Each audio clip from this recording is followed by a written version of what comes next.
And a special session continues as the House takes up inflation relief and abortion. Today, the House made some major legislative changes in both areas, and it can be a lot to take in. But tonight, we have WRTV's Kayla Molander here in studio with us to break everything down that you need to know. Kayla.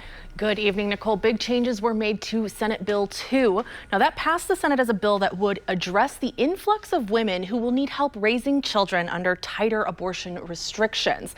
Now, that is no longer the case. Instead, the House Ways and Means Committee stripped it and put their own inflation plan in. The new House version gets rid of the Hoosiers Family First Fund and reallocates that $45 million to existing social services. The change also provides for additional tax exemptions for adoption. The new bill includes a $225 taxpayer refund, something that isn't in the Senate's inflation plan. We see taxpayers first. This is taxpayers' money. Taxpayers have paid this in. We want to put every emphasis and every effort to giving it back to taxpayers. If we were responsible with the funding, we would really be addressing the issues that are going to be as a result of Senate Bill 1 passing. We are nowhere prepared to handle the increase of unwanted pregnancies. Now, the House Committee of Courts and Criminal Code also made changes to the details of SB 1, which is the Senate's abortion bill.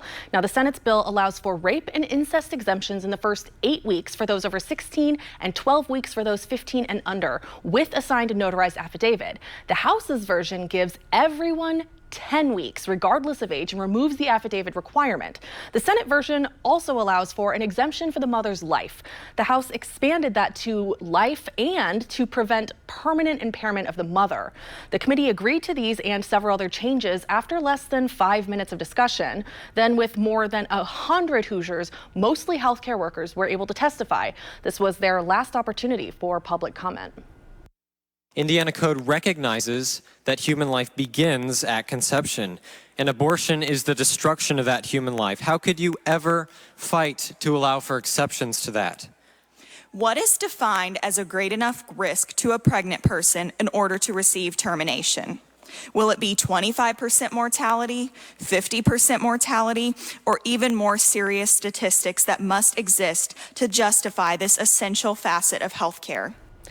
Now, both of these bills are now moving to the full House. More changes could be made. Then both the House and the Senate will have to agree on one version of each bill or call a conference committee to find some middle ground. Now, there are a lot of stages in the legislative process, and we're going to be here breaking down what you need to know every step of the way. So stick with the station that's working for you. Kayla Molander, WRTV. Kayla, thank you. A lot to dissect there. Thank you for that.